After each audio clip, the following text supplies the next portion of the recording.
Is the Lumix G85 the best valued mirrorless on the market today?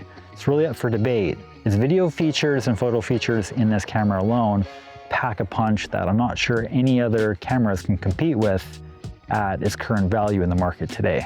Obviously, the camera industry has been having price increases year after year lately. All this talk about tariffs and inflation, it's not really all that easy to find a solid camera under 1,500 Canadian. What if I were to tell you that this one I paid only 150 Canadian for? It's stabilized, shoots 4K 30. It has all the ports that you'd want for shooting video work, except for the micro USB port, or sorry, the micro HDMI. It's not ideal, but this really offers you a ton of flexibility for video shooting and photo as well. The G85, for being a consumer grade camera, never really meant for professionals, has a really nice body design. The switches feel nice and tactile. The dials are nice and smooth. My copy is basically brand new and it feels like a dream to use. It has a pop-up flash. They don't make many of those anymore. Okay, now going over now to the battery that runs this camera. It is the DMW BLC 12PP battery. Now looking at the door though, that closes this, it has exceptional weather sealing around it. So I'm pretty sure you could operate this camera in the rain, no problem. They designed this to be used in a whole host of environments. And I think the build quality is great on this. Looking at the raw photos now from this camera, I really like the way that these look. They have a nice, somewhat muted color to them that looks quite natural. And 16 megapixels, I think, is more than good enough. I used my X-T1 for a course of a few months when I was vacationing, and it worked for me, and I think it will probably work for most of you, especially for things like social media. Let's go on to the next image now. Now just look at all the detail in this photo. This is with a 12-60 kit lens. Colors nice and natural. There's very minimal editing to this, but all in all, I think this looks pretty decent. Going over now to monochrome, I think this camera really shines. It has a very similar sort of feel to what I experienced on my Leica Q camera and also my SL. And overall, I really like the tones, the contrast, and everything about it is just great. This is actually at the top of Mount Shiam. I was inspecting this mating zone of a bunch of flying ants. You can just see all of them flying around me. Here we go. Here's another monochrome photo. Look at the detail. It really is not that bad coming out of this sensor. I think this is more than enough for most people. I really do. And this is shot with the Leica 15 1.7 lens. Here's another monochrome photo. Here's now at that same bridge using the DJI 15 1.7. Really excellent detail. I believe this was shot at f8. Oh wait, sorry, this is 1.8, surprisingly enough. Look at the detail. I can't believe I thought that was f8. But yeah, it just goes to show you this sensor is not bad. Performs really well. Here's another one where I used a pano of around 16 images to create this. That's why the field of view is so large, but it was still shot on the DJI 15 1.7. Looking at the colors here, really kind of reminds me of when I used to shoot on the Leica Q. Has a very nice light muted color to it. The reds are nice. Maybe could be saturated a little bit more in the red area, but all in all, I really like the colors from this.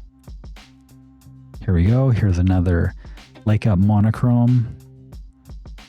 This is the preset that I'm using. And this, if you're wanting to find these profiles, use Lightroom Classic and then just go down to camera matching, and that will be where all your profiles are set up, and then you can just star them and then they'll show up right here under profile. And this shot here really was giving me sort of Leica vibes with the colors. All in all, really happy with the output. And here, this is a shot. Been doing quite a bit of hiking lately, trying to research and photograph more mushrooms. And this is a conch that I found that I photographed the other day. Going into the menu now on this camera, it does have a crop in 4K. So you have around a 1.1 times additional crop beyond the standard Micro Four Thirds 2x crop. 1080p, however, has no crop, so you can use the full sensor if you want to shoot in 1080p. Now this has excellent stabilization in it, especially for the time, comparing to some of the newer ones like the G9 II. It's not as great, like you can't walk without it shaking, but it's pretty good. Now let's look at some comparisons between the G85 with the 15 1.7 DGI lens on the left and the XM5 with the Viltrox 25 1.7 Air on the right hand side. In these comparisons, I'm using Reala Ace on the XM5 and Cine D on the Lumix G85.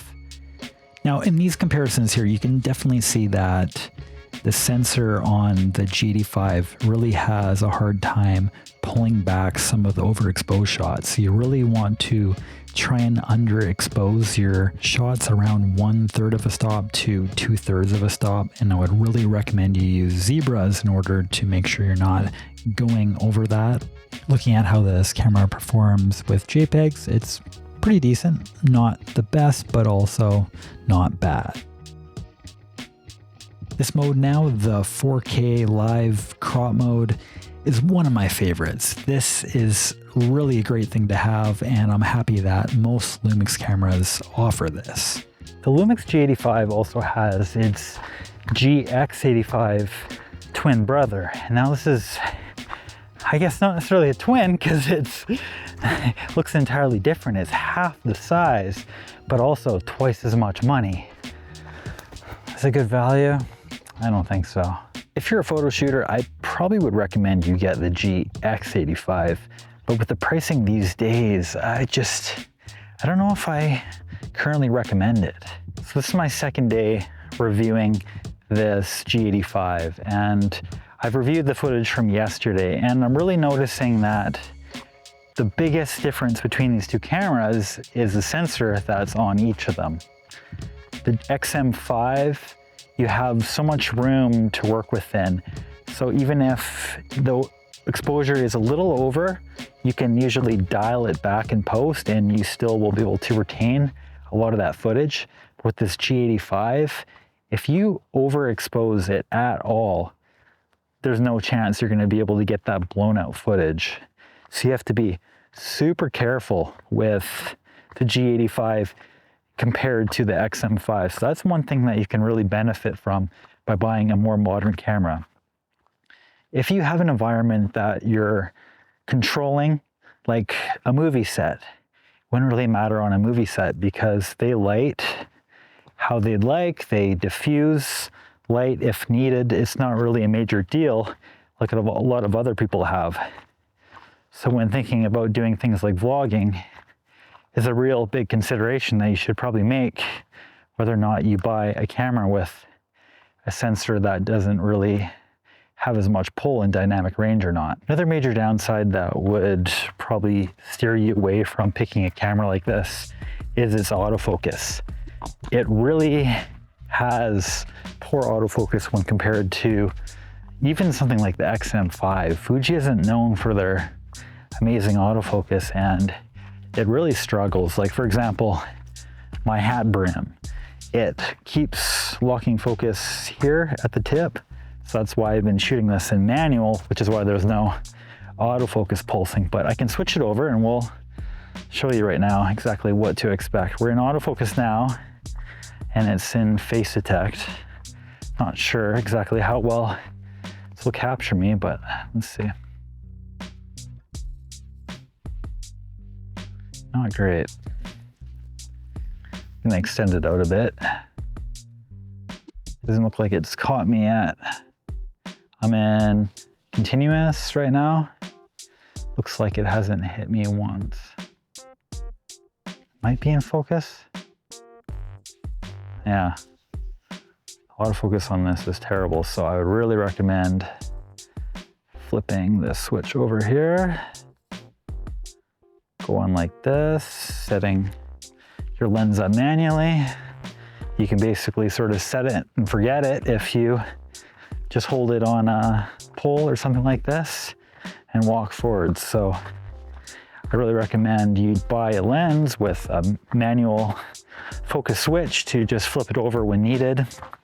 I will say, however, for still non-moving subjects, the autofocus is okay. We spoke about the dynamic range on this camera and how you want to underexpose whenever possible so that you still have some image data that you can retain. Now, one thing you want to also consider is that this only shoots 8-bit video. So you're going to be pretty limited with the amount of colors you're able to get. So if you have a really heavily processed workflow, may not work for you. Myself, I like to do a very minimal grade. I don't like to touch the files all that heavily, especially for doing things like lens reviews, camera reviews. You kind of lose a lot of the data of the sensor and the lens color that a lot of people would otherwise like to see. I don't know. Is it just me, or do I feel like people over edit their clips a little bit much? Especially for doing lens reviews, don't you want to see what the lens actually looks like, not someone's hue adjustments and overdone film looks? Let me know. What do you guys think about that? One thing that I found a little interesting with this G85 is that my battery dies really fast. I'm at 2 bars right now on my XM5. I've shot both cameras about the same amount, and the G85, 1 bar, and the XM5, 2 bars, and I believe it just turned to 2 bars, whereas the Lumix has been at 1 bar for a bit now, and the battery is going to die pretty soon.